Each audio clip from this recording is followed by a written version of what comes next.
Hello everyone, good morning all of you. Welcome you all student in our accent online class. आज की हमारी class है class 4th के लिए। आज का हमारा सब्जेक्ट है हिंदी। तो बच्चों, आप अपनी हिंदी व्याकरण की बुक निकालो। बच्चों, हमने पिछली क्लास में पार्ट 5 है जो वचन के बारे में पढ़ा था। तो वचन किसे कहते हैं? जिस शब्द से संज्ञा अथवा सर्वनाम के एक या एक से अधिक होने का पता चलता है उसे वचन कहते हैं। वचन संख्याओं का बोध करवाता है। ठीक है। वचन कितने प्रकार के होते हैं? वचन 2 प्रकार के होते हैं, एक वचन, बहुवचन। एक वचन किसे कहते हैं?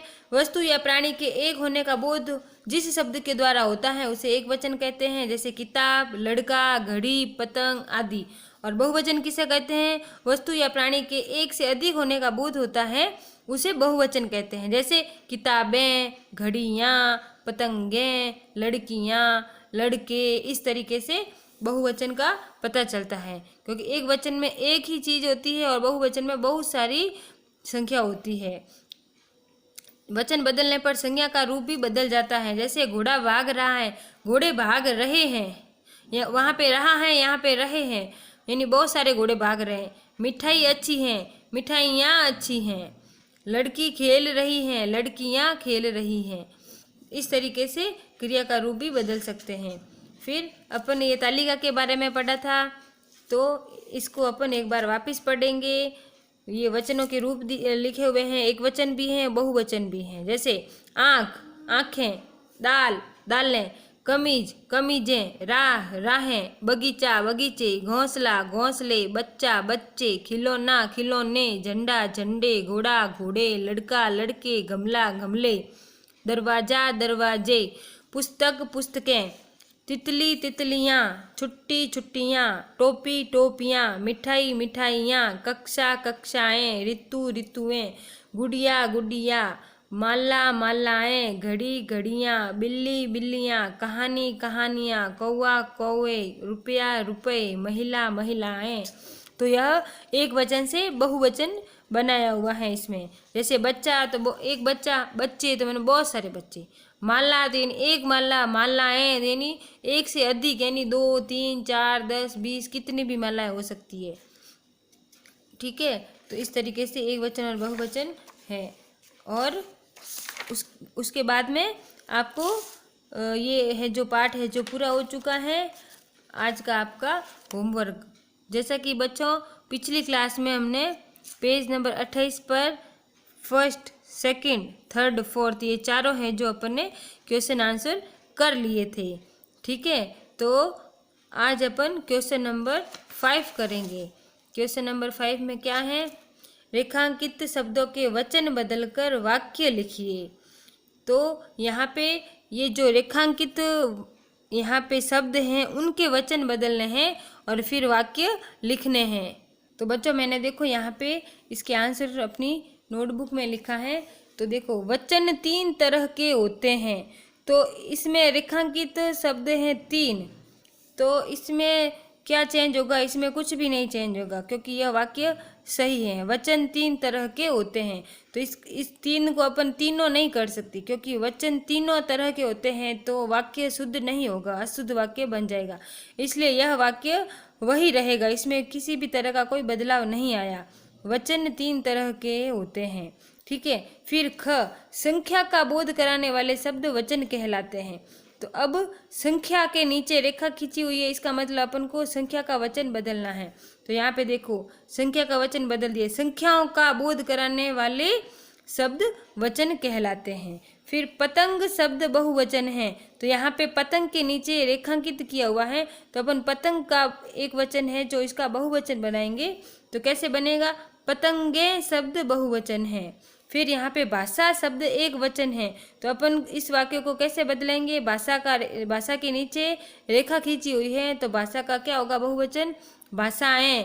तो भाषाएं शब्द बहुवचन है। पीछे बहुवचन लिखना जरूरी है, क्योंकि यहाँ पे भाषा शब्द एक वचन है, लेकिन अपन ने भाषाएं कर दिया, तो इसका मतलब भाषाएं शब्द तो बहुवचन हो गया।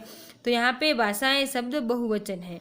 फिर तितली शब्द बहुवचन है, तो तितली तो एक वचन है, लेकिन तितली को अंडरलाइन नीचे रेखा खींची हुई है, तो तितली का वचन बदलना है, तो तितली का वचन बदल दिया।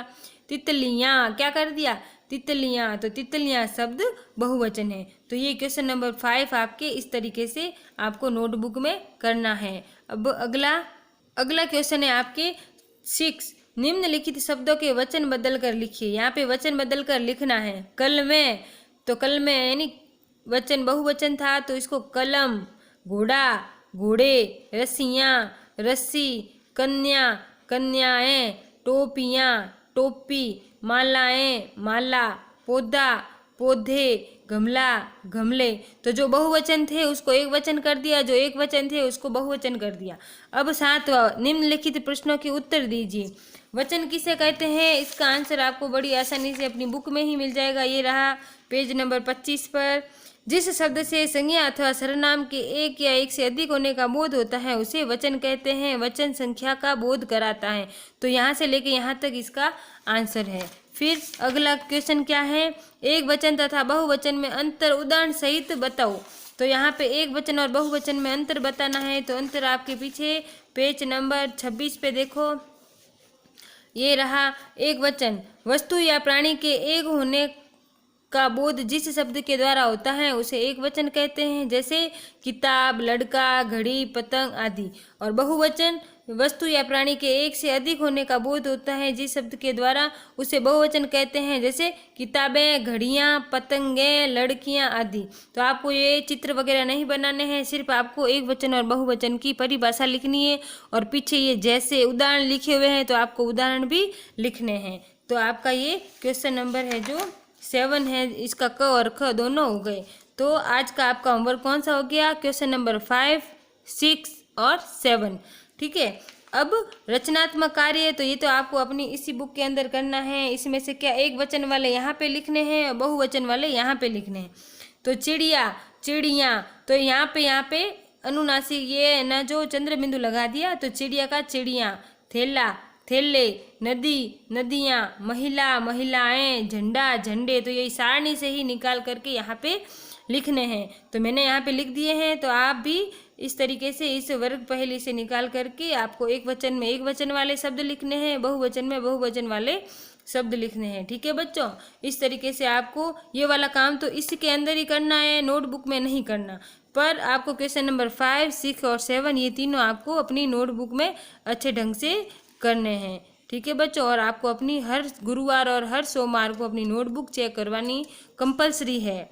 आपको अपने पेरेंट्स के साथ अपनी कॉपियाँ भेजनी है, ताकि हम टीचर सारे आता, पूरा स्टाफ आता है स्कूल, तो आपकी नोटबुक अच्छे से ढंग से चेक कर सकते हैं। ठीक है बच्चों, आप अपना काम अच्छी हैंडराइटिंग में अपनी नोटबुक में पूरा कंपलसरी कंप्लीट करना पड़ेगा। ओके बच्चों, थैंक यू।